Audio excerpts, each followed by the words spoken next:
It's a historic occasion when the Constitution Club of India, which came into existence in 1946, has launched its first in-house magazine called the Central Hall. It's still been a bigger privilege that the Prime Minister of India, Honorable Prime Minister Mr. Manmohan Singh, unveiled this magazine of the Constitution Club of India and commended the Governing Council for bringing it out. ये आज देश के इतिहास में constitution club जो सांसदों का एक क्लब है जिसकी स्थापना 1946 में हुई थी, आज पहली बार अपने स्तर पर एक आंतरिक मैगज़ीन जिसका नाम सेंट्रल हॉल है उसका आज विमोचन किया गया। और आज देश के प्रधानमंत्री श्री मनमोहन सिंह ने इस कॉन्स्टिट्यूशन हॉल के इस पत्रिका को, जिसका नाम सेंट्रल हॉल है, इसका विमोचन किया। अपने आप में एक ऐतिहासिक समय है। इसके साथ साथ देश के प्रधानमंत्री जी को कॉन्स्टिट्यूशन क्लब का औपचारिक सदस्यता भी दिया गया। उनको जो मेंबरशिप कार्ड है वो भी सौंपा गया। हमारे बीच डॉक्टर अखिलेश सिंह जो पूर्व मंत्री हैं, शाहिद सिद्दीकी पूर्व सांसद हैं, इन लोगों ने उनको सौंपा। और मैं समझता हूँ कि ये मैगज़ीन का जो आज विमोचन हुआ और ये जो पहल प्रधानमंत्री के द्वारा किया गया है अपने आप में अनोखा है। और अब आप लोग अब पॉलिटिकल है इसलिए आप छोड़ दीजिए, इसलिए कि वो फिगर हो जाएगा। आप नहीं जाइए, मत साथ चलिए। हाँ, सवाल पहले बता दीजिए क्या है। मुझे मुजफ्फरनगर वाला पता नहीं है क्या बता रहे हैं। हाँ वो ठीक है, मतलब वही कहानी है ना, कुछ और तो नहीं बुलवा रहे हो, वही है ना कहानी। क्या हुआ घटना?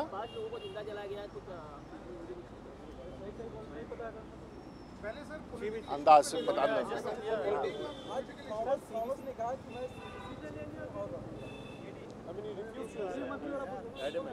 Well, it's most shocking. And while we are all, the Supreme Court has intervened, questioning the appointment of the Central Vigilance Commissioner, here is a Central Vigilance Commissioner who is rebuffing any action on the part of the government to step down from that post. But the culpability rests with the Honorable Prime Minister, who chose to appoint such person as the CVC, where the facts were brought to his knowledge or not to his knowledge. But the leader of the opposition in the Lok Sabha, Srimati Sushma Swaraj, did bring it to the notice of the appointing committee. But the appointing committee preferred to overrule by a majority the objection of the leader of the Lok Sabha in the House, who is a member of that committee. If the Prime Minister has to vindicate his position that the dignity of the Supreme Court has to be kept, the dignity of the institution of the CVC has to be kept, the Prime Minister must act to sack the Central Vigilance Commission. Otherwise, his culpability is beyond doubt. Justice Patil has also named Justice. Mr.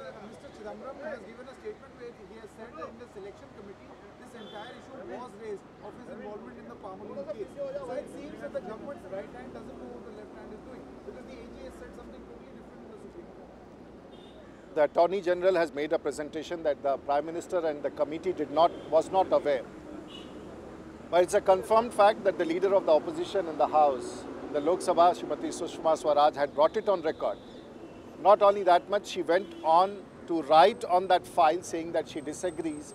After bringing out all these facts which was in public knowledge, we are shocked, we are surprised that the Prime Minister and his team has preferred to ignore the objection of the leader of the opposition, who had attempted to bring the facts, and at the same time the feigning ignorance establishes the culpability of the Prime Minister. Even Justice Patil, sir, इसका एक Justice Patil has named A. Raja in his report, and in fact R.K. Chapolia.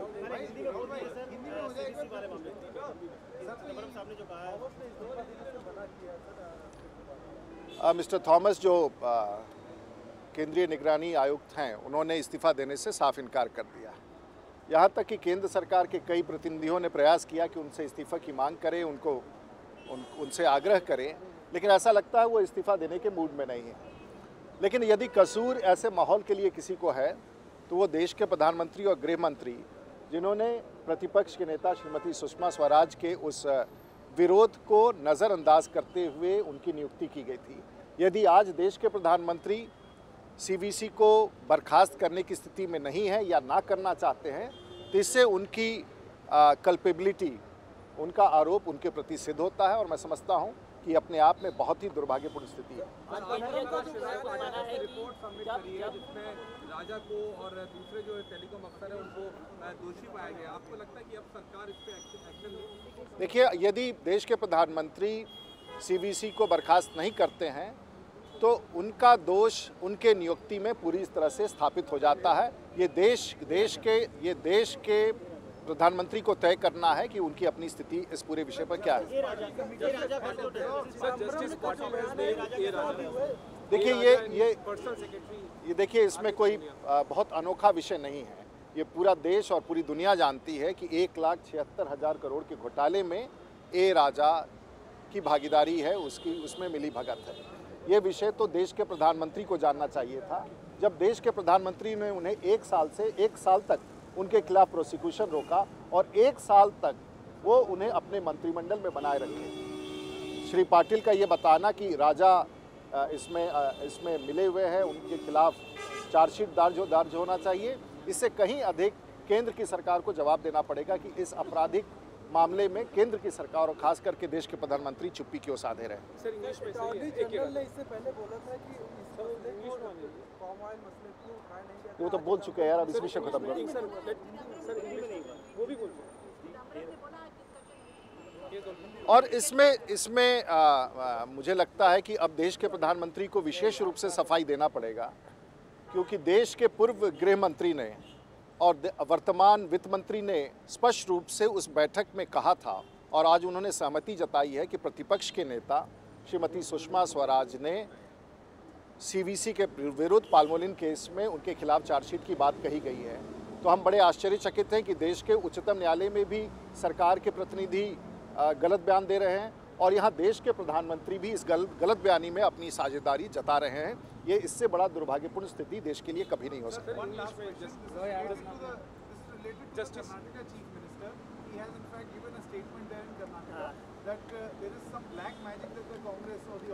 It's a very good evening and we are very happy to be here to launch this magazine. Thank you. Justice Patil, English, I want the degree. Justice Patil has named. Justice Patil has named Mr. Raja as one of the main accused along with his secretary. It's a fact which is well known. There is nothing very amusing. The Bharatiya Janata Party would like to have an in-depth and action on what has happened in the 2G scam, in which 1,76,000 crore has been gulped away. And at the same time, all action against all those accused must be taken instantly. But the fact remains, a larger question has to be addressed, where the Prime Minister preferred to shield a minister who was involved in this big scam.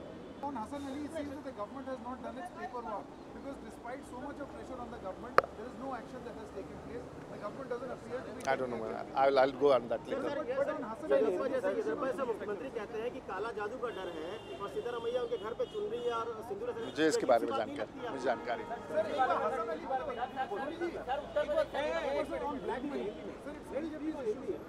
on black money, do you think the government is dragging its feet, especially on the issue of Hassan Ali? Well, there is a major issue, and the Prime Minister was committed that he would get back the stashed money illegally stashed in the Swiss bank within 100 days.